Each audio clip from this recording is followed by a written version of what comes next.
Isn't it crazy how life just gets so busy? And the older I get, the more I appreciate that time is the only thing we can't buy more of, we can't get more of. Our time on this planet is finite, and if we want to make the most of it, that's entirely up to us. So with that in mind,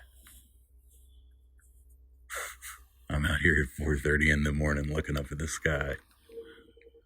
I was laying in bed last night and I'd finished another really long day at the office, and I don't know, I needed the stars. You ever get that? You just are like, all right, that's enough. I've got to get outside and get under the stars. And that's where I was, because it had been, God, nearly a month since I'd had a chance to image, get under the stars, or anything. And I set my alarm for 3:30 this morning, figuring, I can be up and running by 4, and that'll give me a solid 2 hours to capture data on an early summer target, currently pointed at the Neb.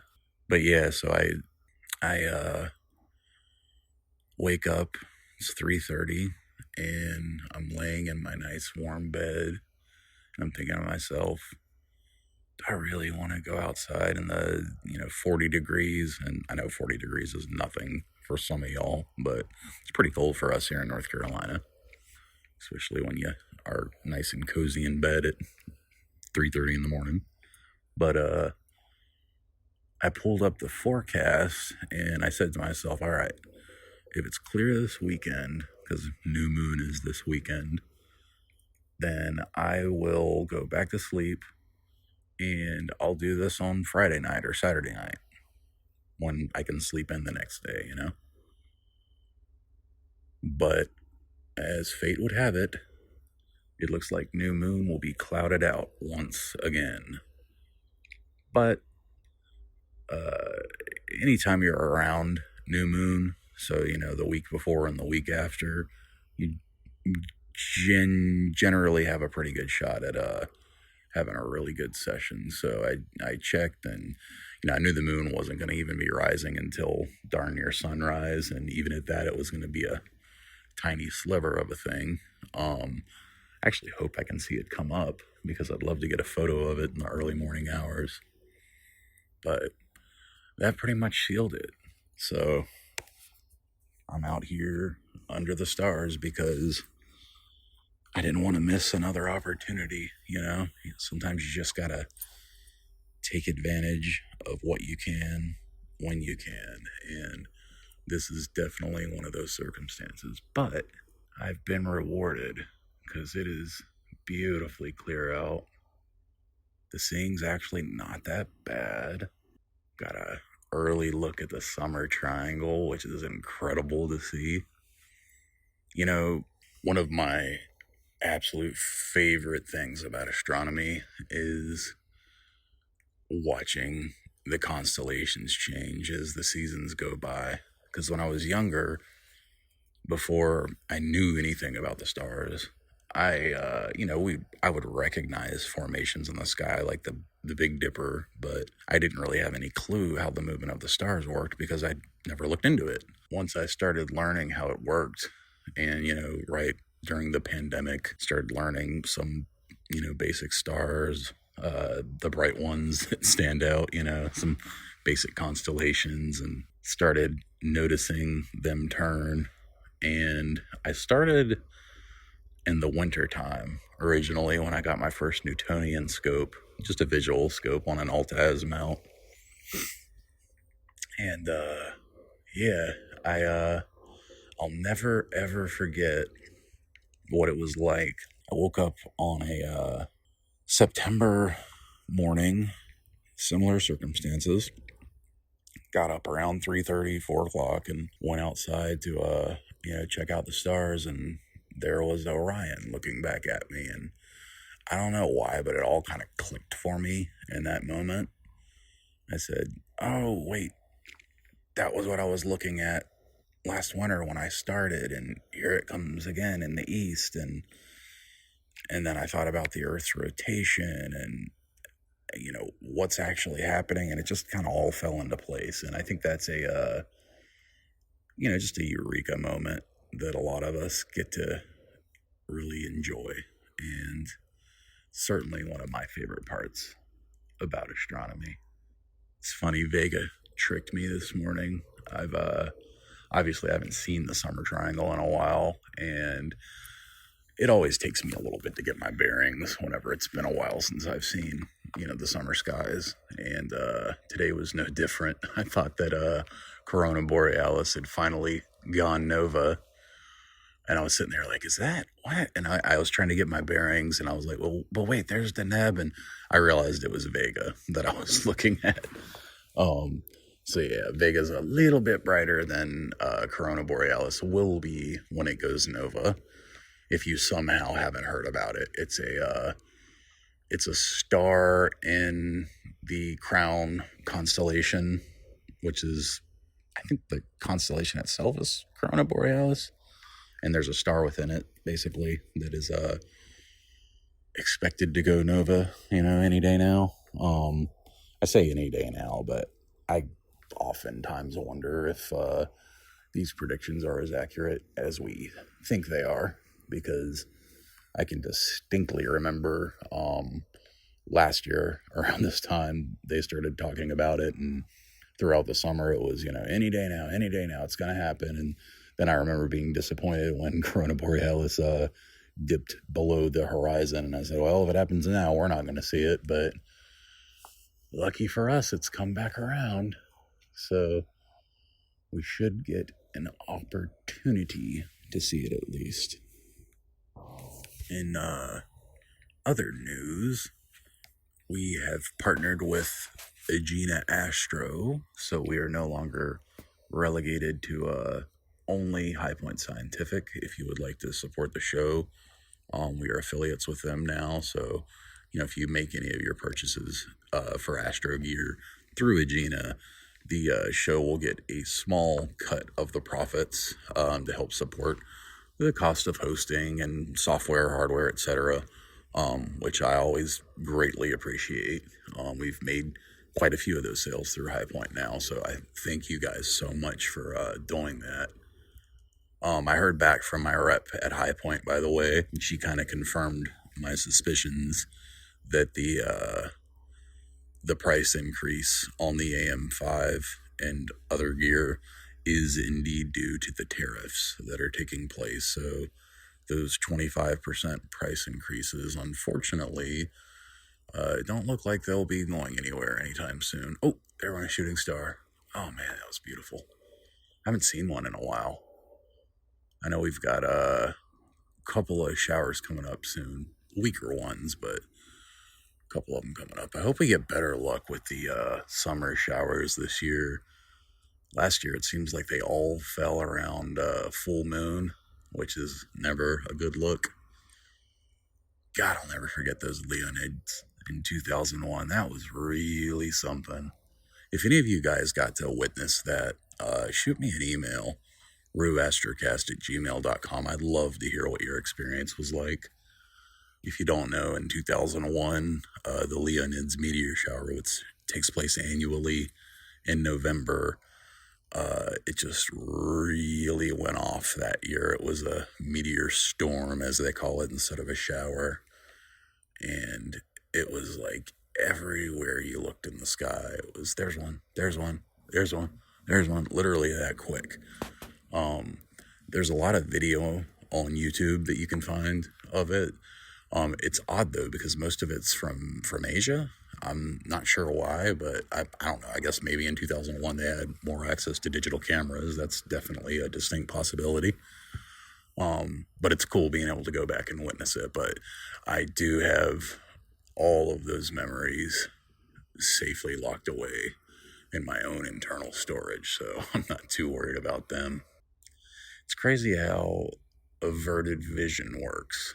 If you don't know, your eye is actually most sensitive at the areas around your focus point. So, when you look at a star, for example, you focus on that one particular area, and everything else outside of that one small area is kind of blurry in your vision. And that's the same for anything that you look at, right?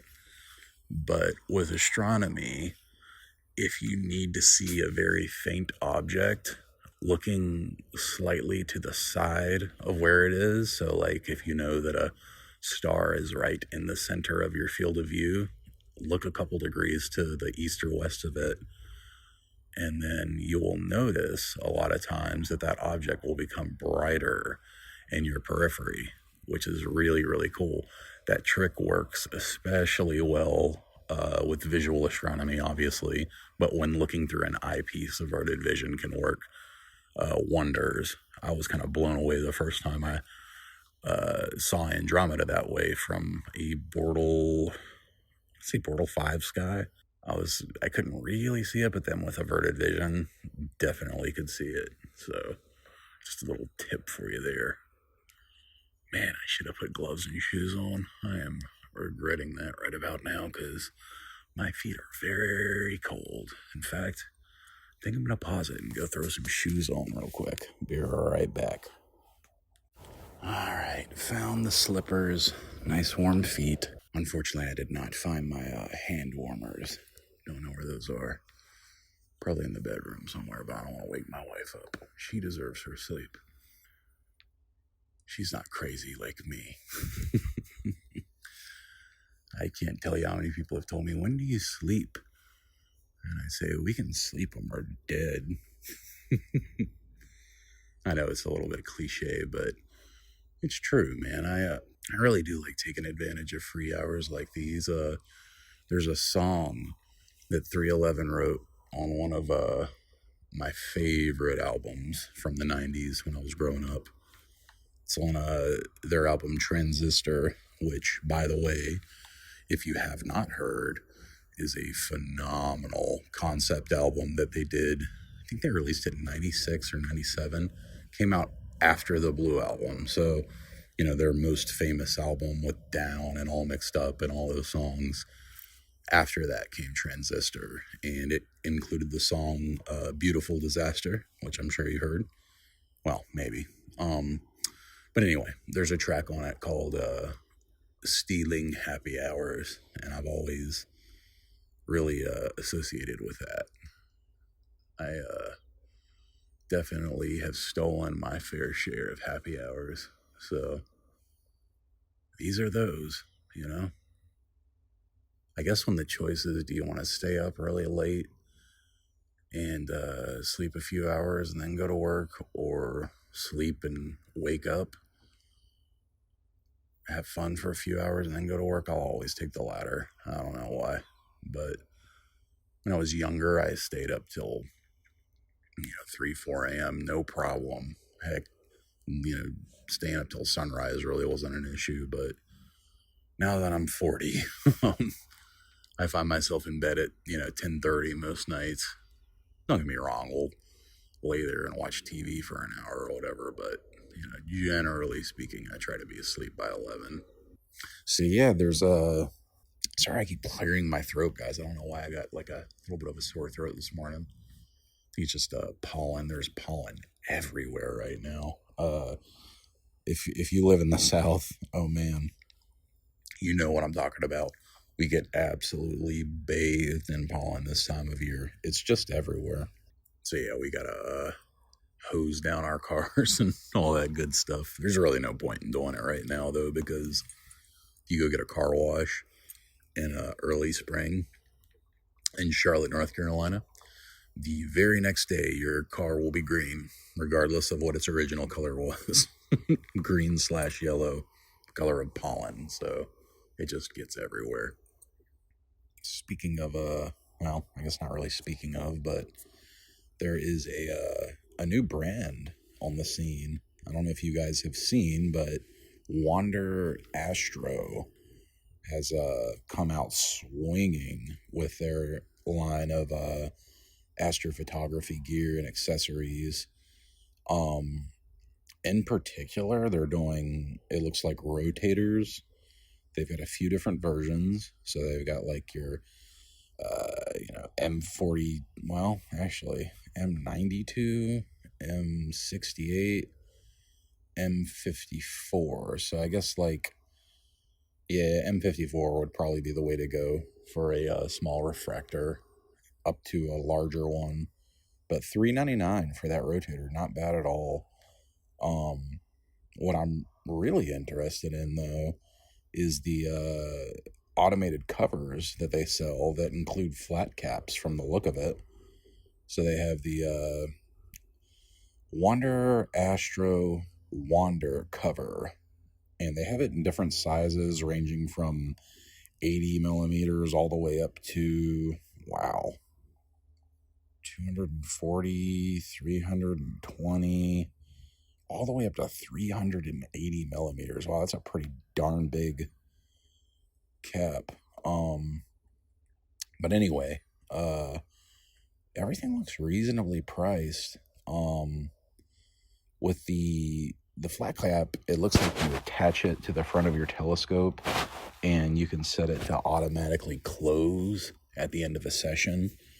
And then obviously take your flats for you. It'll light up the panel on the front. I'll drop a link to them in the show notes if you want to check them out. I'm currently looking at them on a Gina. I'll have to check and see if High Point's also carrying them, but they've got quite a bit of equipment. And beyond that, there's some new ASI Air competitors that are on the market, including one by Wanderer Astro. And theirs is called the Wanderer Box Pro V3, it looks like. Looks like they got a few different versions, actually, looking through here. And we're seeing a lot more of this, which I'm super excited about. As much as I like ZWO's products, I love competition in the market because that means better options for us, better prices for us, etc. So seeing some new people enter the ring with the micro PC market / Raspberry Pi style is very encouraging, particularly if they function, just like the ASI Air, but crucially work with, equipment other than ZWO's, because there have been plenty of times when I've looked at, getting a new camera and said to myself, man, if I could use this with my existing gear, I would certainly consider something other than a ZWO camera, like Player One or QHY. But, the way my setup is, and I'm sure a lot of yours is, we're kind of in that ZWO ecosystem, kind of like the Apple ecosystem. It's a walled garden. It works very well for what it does, but you are kind of locked in to, what they want to do. So, or what they want to use, rather. It's funny that ZWO draws the line at, cameras, but you can use pretty much any mount you want with their equipment. And they'll allow you to connect DSLRs, like my Canon R7 and R5 both work with the ASI Air now. Why not open it up to other cameras, I mean, I suppose you could be cannibalizing some of your own sales, but I would think that the goodwill that would impart upon the astrophotography community would be incredibly valuable. And I would think that you would push quite a few people to buy more ZWO products if they were more open source and, available to work with other manufacturers. So that's just my opinion, but I don't think it's far off the mark. Update on the pier situation. Man, we have had the worst luck with weather on the weekends, and I finally had a good weekend last weekend, but unfortunately the person who's going to help me with this wasn't available, and I definitely need a hand to do this. I did decide I'm going to run a concrete mixer to actually mix up the bags of concrete just because it's so inexpensive. You can go to a big box hardware store like, Home Depot or Lowe's here in North America. And I think I got quoted $37 a day. I mean, that's nothing, for the amount of work that you, will use to mix all that up by hand. So, and it'll save me a lot of mess. I was thinking, like, do I want to do that on a tarp? Do I want to do that in my wheelbarrow? And, kind of kicking around ideas for how and where I wanted to mix up the concrete. I realized, if I mix it up in a rented concrete mixer, then I don't really have to worry about that. I mean, obviously got to clean it up before we bring it back, but I don't have to worry about ruining a tarp or something like that, which would, nowadays, a good tarp can quickly get to $30, so probably a good thing that I'm renting that out. Man, I wish I could have found those hand warmers. It is chilly out here. I don't know if we're safely past the last frost of the year or not yet, because getting down to 40 degrees pretty regularly. God, Cygnus is so beautiful. It really is. Just looking at the Neb, and I love birds so much, and when I look up at Cygnus or Aquila or Corvus, any of the bird constellations, I love it. I love it, because it just, I don't know, takes two of my favorite things and just perfectly puts them together. It's almost like the ancient people who named them knew that one day Rue would be looking up, and he would say to himself, "Where are my birds?" Here are your birds, Rue. They are all around you in the sky. Did you guys see the photos of the SpaceX clouds that got left behind? The super cool swirly stuff that from the rocket separation. Very, very cool. As much as I dislike SpaceX for a lot of the things that they do, including and not limited to putting a bazillion satellites in our night sky, it is pretty cool watching the launches and what have you. And ultimately, I think privatizing space travel is the way to go. They can certainly do it a lot cheaper than the government can. I won't argue with that. But, so yeah, guys, wake up early. Like, now is the time of year where you can preview the summer constellations, If you want to get up early and have a look at the summer triangle. Oh, there's a bright satellite right there. It's moving northeast, right past the Neb. It's a really bright one too. I mean, I'd say, yeah, about the brightness of Polaris, looking at the two. It's about, I don't know, 35 degrees away from Polaris. It's just east of the Neb right now. God, I love that. It's funny, when I was a kid, I would hear people talk about, counting satellites and watching satellites, and I never saw one as a kid. Never saw one. Don't know why. I don't know. Maybe no one pointed one out to me when we were looking up at the stars, but whenever I started looking as an adult, when I got into astronomy, I was kind of taken aback by how often you can see them. Of course, then again, as a kid, there were a lot less satellites in the night sky. I wonder how many there were in the night sky in the 90s, early 90s, mid 90s, around then. I'm sure I could find out if I looked it up. Man, it's so beautiful.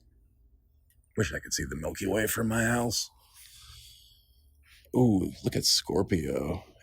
Wow, I've actually got a decent view. So, to give you an idea of my peer situation, right now, Scorpio is just straddling the tree line. So, that's kind of about as high as I can get in the southern skies. But it's not bad. I mean, I can get the majority of the targets that are higher than 30 degrees, on all sides for the most part. But boy, oh boy, what I would do to live under truly dark skies. I've told my wife, she's an animal lover, as am I. And if it were up to her, we would have all the animals, you know. Example, last week, we were, last weekend actually, it wasn't the weekend, it was like 3 nights ago. I'm crazy. Anyway, we were sitting on the couch watching TV, and I was going to let the dogs out, and I come in and she just says, "Let's go get him." And I was like, oh Lord, here we go. So I said, "Go get who?" And she shows me a picture of this dog that is tied up outside of a Dollar Tree and just left there. And it was posted on a local page that me and her run for the little town that we live in here on Facebook. And, you know, people share local tips. I'm sure you've seen those kind of pages. But anyway, someone had posted the dog there. And, you know, my wife, being the person she is, she can't stand to think about a dog sitting outside, tied up all night, scared and alone. You know, I say we don't deserve dogs or animals in general, but that's a topic for another day. So we get in the car, of course, and it was only about 10 minutes away from where we were. So we head on down the road, and she's like checking for updates on the Facebook page and not seeing anything really. Anyway, we get there, the dog's not there. Come to find out, it was just somebody shopping in the store, and they had tied their dog up out front while they were doing their shopping. So dog was fine. I personally would never leave my dog tied up out front of a store, but I'm not going to judge somebody because I don't know what their situation is. And for all I know, they're, you know, living by themselves and literally don't have anyone that can watch the dog otherwise. So don't judge people's situations. Like, it's one of the most important lessons I've learned in life, is to not make assumptions about people with their situations in life, because you never know. Everybody is going through something. Everyone. Ugh. Sorry, really loud truck just drove by. But yeah, we're all going through something in life. We've all dealt with trauma at one point or another, and for all you know, the person that you're looking at is dealing with it right now. So just keep that in mind. Try to have a pretty zen outlook on life, personally. I don't get into religion really on the show. You guys know I'm not a very religious person personally, but I will say I'm spiritual. And I try to treat people good. I figure if there's a God out there, as long as I live a good life and treat people well, I'll be all right. Guess I'm agnostic. Feel like we've only scratched the surface of what the universe is hiding from us. You know, I often wonder, let me throw this out there, it's kind of an out there idea. Do you guys think, do you know what the Kardashev scale is, first of all? You know, type 0, type 1, type 2 civilizations. Type 1 civilization, if I remember correctly, is one that has harnessed the full power of their host star, like a Dyson sphere, for example. If you've ever heard of that, they're very cool. Look it up.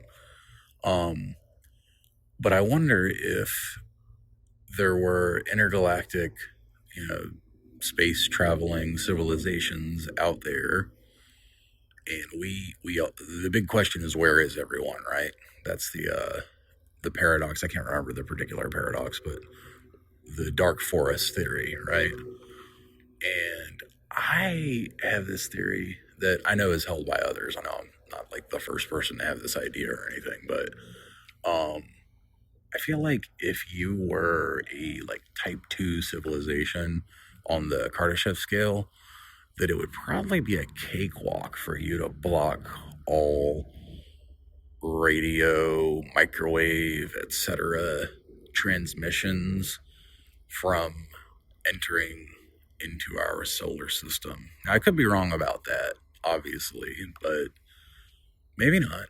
And maybe they're waiting for us to physically get somebody past the Oort cloud before we get, welcomed into the Galactic Federation, if you will. I don't know. It's just a theory that I have that wouldn't surprise me if it turned out to be true. I personally think the simulation theory is definitely my strongest bet, and it doesn't take away from anything in our universe as far as astronomy is concerned, science is concerned, etc. But we could absolutely be living in a simulation. We have no way of knowing. And if we were, it would merge the creator God hypothesis, if you will, with science. How crazy would that be? Now, it wouldn't be the creator God that we all, or among the creator gods that we all talk about on Earth throughout our history. There's been over 4,000 of them after all, but it would be a creator God nonetheless. Somebody who could control our entire universe. I mean, we could be sitting on a glass ball on somebody's shelf for all we know, Sim City 8000. SimCity 2000 was a phenomenal game. I played that all the time when I was a kid, and I was so excited when they announced I guess it was around 2015 when the new SimCity game came out. Might have been later than that, but it was around then, and I was so excited for it. And then I realized they microtransactioned it and ruined it, and it was not SimCity, so that wasn't good. So I'm looking over this Wanderer box, looking at the specs, and I'm kind of blown away. Like, holy hell, this thing destroys the ASI Air in terms of connectivity. 1, 2, 3, 4, 5, 6, 7, 8, 9 power outputs. What is that? 3 full-size USBs, 4, 5, 6 USBs. Is that right? I'm zooming in on the picture here. Yep, USB 1, 2, 3, 4, 5, 6, 7, 8, 9. 9 USB ports? Wow. Intelligent dew heater controllers. I mean, good Lord, what more do you need? If the software on this box is good, this might be the one, guys. Like, especially if it works with everything. I haven't watched too many reviews on them yet, but I'll tell you, full review coming on that soon. I might have to order one of those. It looks really, really cool. I don't know if that's the same one that Luco Matico had all the issues with not too long ago. I don't think it is. Let me check. That was not the Wanderer box. That was Stellar Vista, I believe, is the manufacturer of the one that he had all the issues with. So there's a few new boxes, like I say, hitting the market that are looking to dethrone the ASI Air. But in terms of functionality and what have you, this Wanderer box, man, it might be something special. $469, so obviously a little bit more expensive. I believe your ASI Air Plus, last time I got one, or Pro rather, it was, I believe, $299. Let me see here. Yep, still $299. You can get the one with more memory for $349. You can get the mini for $249. So, prices vary a little bit, but wow. I'm excited about that. So definitely going to be picking one of those up. Speaking of Luco Matico, he is somebody that I really want to interview on the show, but I have not had any luck getting in contact with him, unfortunately. I found an email address on his YouTube channel, but it's a Hotmail account, and I don't know if it's a real email address or not. I certainly didn't get a response from it, but that was just a few days ago, so it could be early still. But if any of you guys do have contact info for him where I could shoot him an email, let me know. Astrocast@gmail.com.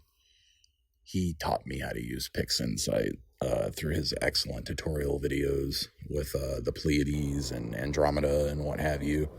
And I'm indebted to him for that. So I'd love to talk to him and get his background and, all that kind of good stuff. Looking up at the constellation Aquila. It's crazy once you kind of memorize Cygnus and the shape of it, and you see it as a bird flying through the night sky.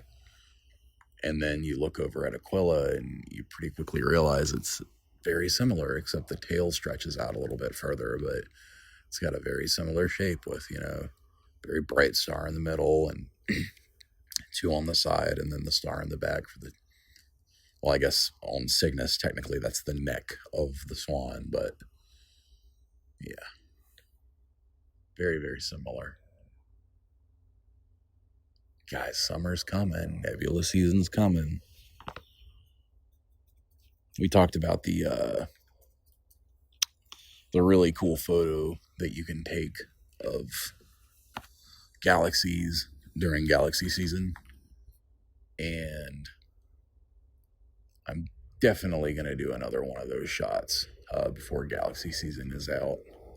Now that my pier is coming together slowly, albeit, I'm able to set up a lot quicker. Even with the more temporary setup I have right now with cinder blocks, I can still set up in about 5 minutes, which is great. Love it. Just can't wait to pour the concrete. Gosh, we're so close. Got the bags of concrete just sitting there. It's driving me nuts. Maybe this weekend I can. We'll see. Another really cool, somewhat newer product. I guess it got announced at NEAF last year, the Northeastern Astronomical Forum. But I didn't hear a lot about it until then. But it is for sale now. You can actually go purchase one. And it kind of blends visual with AP in a way that I have not seen before, and I love it personally. I don't know that I would purchase one because I don't know that I have a telescope that can really do it justice, frankly. But have you guys heard of the Pegasus Astro Smart Eye? Very, very cool device. So it essentially is an eyepiece that integrates imaging technology and an OLED screen into the eyepiece. So if you can picture a 2-inch eyepiece with a OLED screen, when you look through the eyepiece, that continuously live stacks while cooling the camera, then you kind of get the idea. It's very, very cool. It's got a IMX 533 sensor in it, which is the, really popular 9 megapixel square sensor by Sony. So, really good quality for visual astronomy, more than enough. Cools to 30 below like most cameras do these days. But, like I say, the really cool part is that it can auto stack the images. So imagine having like let me think here. Let's say the, 15-foot tall Newtonian scope that we have at the club. It's a huge newt that is motorized, that can track stars, and it's used predominantly for visual. If you were to take something like the Smart Eye and pop it in there, and then, I don't know, let's say slew over to, what was that? Just saw a really bright flash right below Cygnus. Maybe an iridium flare? It was quite bright, whatever it was. But anyway, the Smart Eye, if you were to put it on a telescope like that, you would get a pretty incredible view. No doubt about it.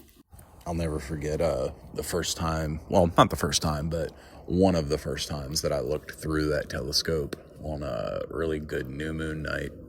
We were looking at the Cygnus Loop, and specifically the Eastern Veil Nebula, and it's just so ridiculously close up, the view.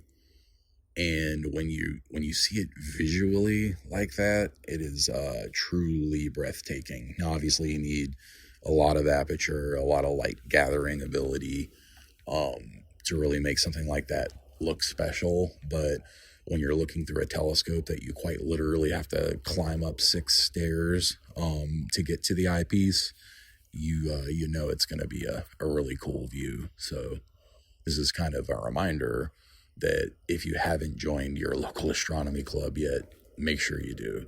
Although I gotta say, I'm kind of sad to say quite a few people that I've spoken to don't have access to astronomy clubs. So like a few people in our members only Discord chat that the Patreon members are subscribers to, which if you would like to join, shameless promotion, patreon.com/the Astrocast, and I'll give you immediate access to the Discord where you can join us for conversation and impromptu star parties and answering questions, demos, etc.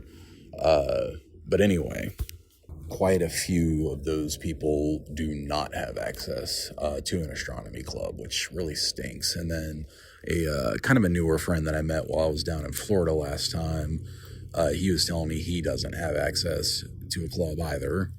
And what a shame that is, you know?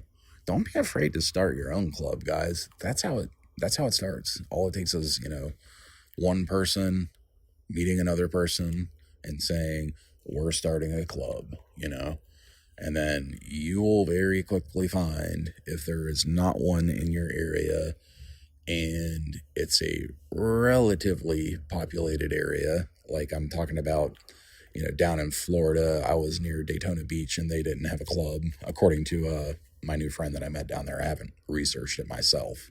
But anyway, that would be like a perfect example of a place that could definitely have a club if somebody just started one, because there's certainly enough people down there, Now, if you live in the middle of nowhere, first of all, lucky you, because you probably have amazing skies. But you might have a harder time finding people that want to join up and make an astronomy club. But definitely something to consider. If you don't have one in your area, maybe think about starting one.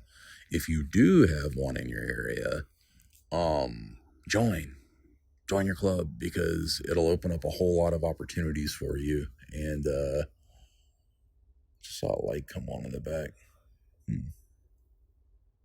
right, hang on one second. Gotta check something. All right, not sure what that was, but thought I saw a light.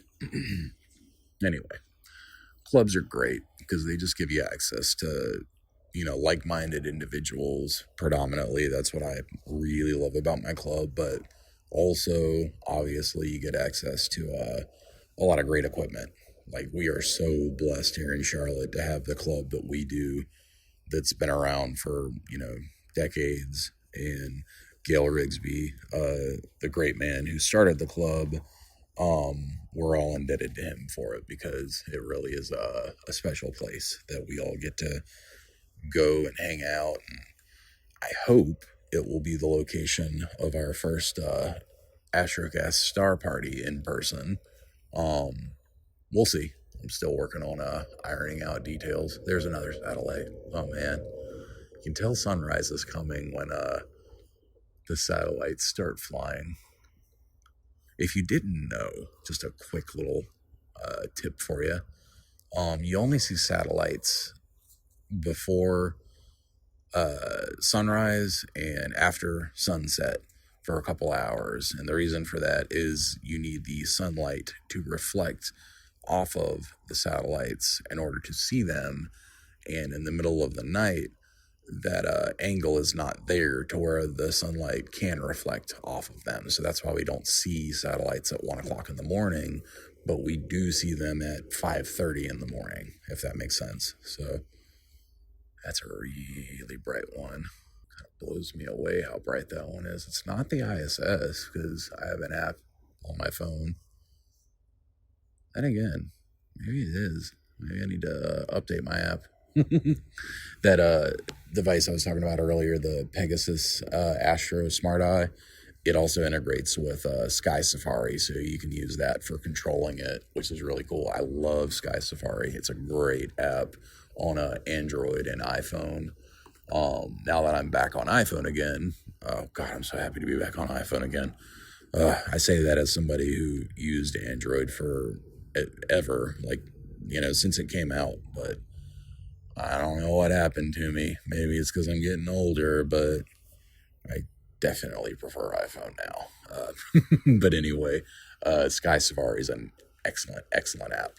One of the things I want to learn how to do this summer is use there's another satellite. So that's 3 so far.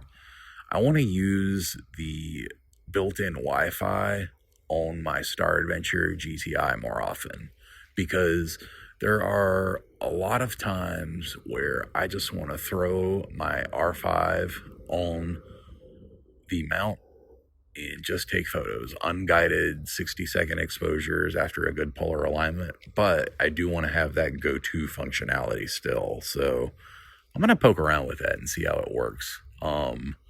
If any of you guys have had experience using the built-in Wi-Fi with something like the GTI or any of your other mounts, let me know. I'd be curious to know what your experience was like, because, sometimes you don't want to get out the ASI air and the guide scopes and, all that kind of stuff. And I kind of feel like you have to if you're using the ASI air. There's another one. Good Lord, they're everywhere now. That's 5 that I've seen. It's funny, too, because they're all in the same part of the sky and moving in the same general direction. They're all moving east-northeast. That one's not as bright, but goodness, now I'm looking around wondering how many more are passing by right now. So many satellites.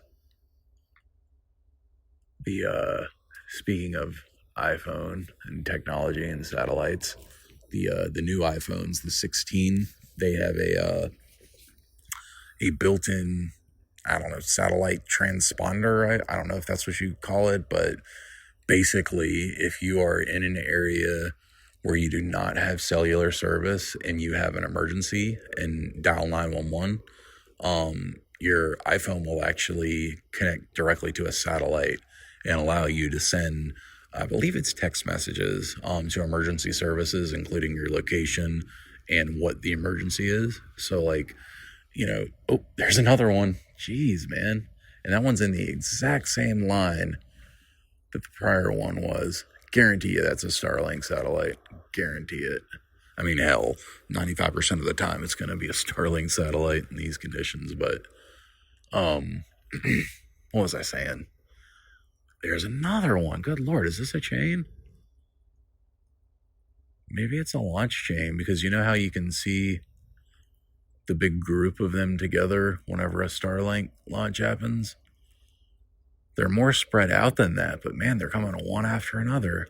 Let's see if another one shows up. Yup, there's another one behind it. So yeah, I think this is a Starlink launch. Let me see. All right, here, I'm going to pause for a second just so I can record a couple of these. God, that is so crazy. I just took a 6-minute video of satellites in the exact same spot in the sky, one after another, and they're still coming. I was just like, my hands are getting tired from holding this camera up, but here's another one. They're all just east of Deneb, falling out of the sky one after another, heading towards the horizon. That's so crazy. So crazy how they just keep coming. There's another one. It's funny though, when I've seen Starlink constellations in the past, they haven't been this spread out. I mean, they're about 25 degrees apart from one another right now. But they all have to be in the same pack. There's no way they're not. Just the way they're tailing each other. One after another like that, and all appearing around the same part of the night sky makes me think, oh, there's another one. Goodness. I've seen 25 satellites in the last 10 minutes. Like, they just keep coming. Gosh, that's disturbing. You know, do you guys ever wonder who is going to say enough's enough, or like if that person even exists? Who's like protecting our night sky against Kepler syndrome? Is there anyone doing it, like truly doing it? I know that there's plenty of astronomers calling for, more regulation and more care and thought to be put into launching these thousands and thousands of satellites, but, good luck. I just think, though, like, if we continue on this path, they're already talking about putting advertisements in space. They have the technology to do it. They have the technology to literally have a billboard in space. So picture spelling out a brand name in satellites. That's disappointing. It's crazy because we can put, all these satellites in the night sky, but we can't combat light pollution. Isn't that crazy? Like, where our priorities lie as a civilization. Sorry if you hear me swishing around in my chair a little bit. They're still coming, though, one after another, 25 degrees apart. I kind of wonder, I'm trying to do the math in my head. If they're circling the entire globe, which they are, I'm wondering how long before I see the same satellite. Just a quick search turned up 92 minutes. But man, looking at the speed that these are traveling across the night sky, I mean, they're in and out of the entire night sky in, under 4 minutes. So I'm not sure how that works, but how does that work?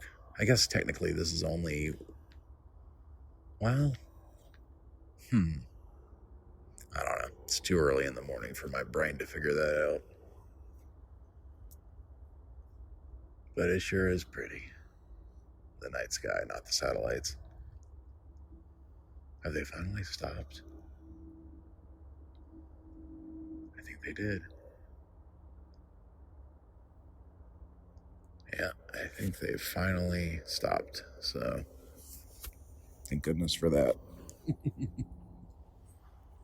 It's such a love-hate thing, because, like, yes, I hate the thought of Kepler syndrome. It scares me. If you don't know what Kepler syndrome is, by the way, because I realize that I've said that term like 5 times now, and I also realize I've been saying it wrong. I've been saying Kepler. It's Kessler syndrome.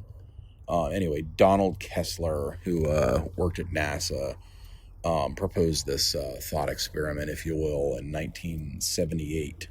And essentially, it describes a scenario or situation, whatever you want to call it, where you have a whole lot of satellites in space that are in the same vicinity as far as altitude is concerned, which we definitely have that going for us already. And one of them, for whatever reason, gets destroyed by space debris. Okay. Now we know that the ISS, for example, has regularly had to, make maneuvers to avoid potential collisions with space debris and satellites, right? So imagine that one of those satellites strikes and ends up breaking up into, a million little pieces that are flying around space at thousands of miles per hour. Now, imagine those million little pieces all eventually running into another satellite. And then those break up, and you have twice as many pieces of space debris. And this continues and causes a chain reaction that ends up eventually destroying, the vast majority of things that we have orbiting in space. And when that happens, you end up with a situation where you literally might not be able to launch rockets into space anymore because you don't know if you're going to go through a debris field during the launch, because there's so much stuff up there that there's a very real possibility that your rocket could be destroyed. It's definitely a scary thought, and one that definitely weighs on my mind a lot, especially when I see, 30, 40 satellites all pass by within a 10-minute time frame. I mean, there's another one.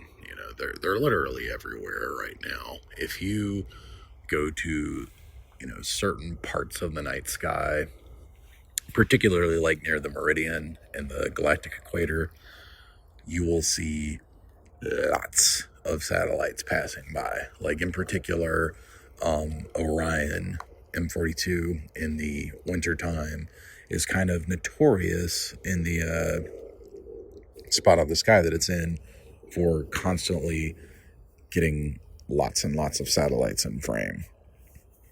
There are some of the geosynchronous satellites which appear to move much slower.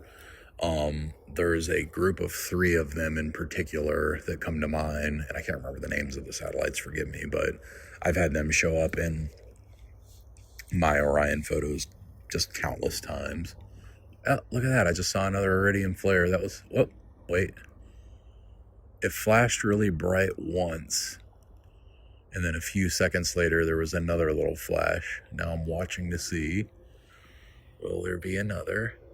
I'm keeping my eyes on it. The first time I saw an iridium flare, I was like, what the heck is that? It was so crazy watching it light up the way that it did. And it got brighter than Jupiter, the one that I saw, or Venus. I mean, it was the brightest thing in the night sky for a few seconds. And it's crazy, certain ones they'll start really faint and then get brighter and brighter and brighter and then slowly fade. I've seen some weird stuff in the night sky over the years. I don't know about you guys. I think 99% of it's explainable, but occasionally I'll see something really weird and I'll be like, what the heck is that? Not too often, though. Haven't seen one in a while. Probably because I haven't been able to get out under the stars enough, though, to be frank. God, it's beautiful out here. Watching the summer triangle rise. Does it get any better than that? Oh yeah, I never finished my anecdote earlier. I was telling you guys about the dog, but the reason that I said that was I wanted to tell you that my wife, being the animal lover that she is, we have a deal in place where, listen to this, if she is willing to, I won't use the phrase because it involves a swear word and I don't want to do that. But anyway, leave town and move out to the middle of nowhere and basically let me live in my dream area under, Portal 1 skies. Heck, I would take Portal 3, I'm not greedy. But if we could do that, then we would, I would imagine, be on a pretty large piece of property because we're in the middle of nowhere. You can get more land. And I told her she could have all the animals she wants. We could start a sanctuary if she wants. Get dogs, goats, chickens, horses, whatever you want. It's on the table. So we have that agreement in place. She's a city girl. She loves living in the city. right now we have family, obviously, that lives in the city, including her parents that live just a few houses down from us, which is wonderful. But one day, I would like to move away from here and somewhere a lot darker. She wants to live by the water. She told me if we could find somewhere where she could, walk along the shore. She really loved Salem when we were up there in the fall. And, I agree with her. It was absolutely beautiful walking along the wharf and the coastline up there. That's something I could definitely see myself doing, but I would need to find an area that is darker than that. So, oh Lord, there's another satellite coming from that same spot that I saw the 30 plus satellites earlier. You think it could be them coming around again? Because that would be about the time frame, I would imagine, for them to circle back around. But again, I read 92 minutes for the faster moving object, so I'm not sure. I'm going to read up on that later and find out. Yeah, the High Point rep, though, confirming the tariffs, they said that, other companies will soon follow suit. So if you've been on the fence about buying something like a AM5 mount and you can still find it for the original $2,000 price, I would jump on that right now, because they are going to go up 25% in price whether you like it or not. So gotta love that. Our already expensive gear getting more expensive for no reason. Ugh.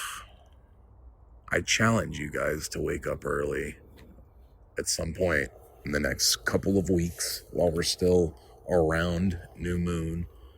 If you can, I would say ideally, this weekend, if you could pull it off, would be a great time to do it, because it's new moon on Saturday, and it's, well, depending on where you are, obviously it's going to be cloudy and rainy here, but we can't do anything about that. But if you do have clear skies this weekend and new moon, set your alarm for 3. Wake up, get outside, and preview this beautiful summer triangle.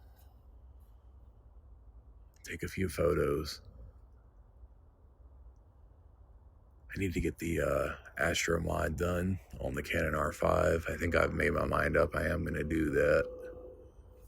Still haven't decided who I'm going to get to do it, but can't remember the name of the company off the top of my head, but I think I've got one picked out. I've emailed with them back and forth a few times, and they've been very helpful in answering my questions and assuaging my fears, which is very nice of them. So when I do get that done, I'll definitely let you guys know how it went.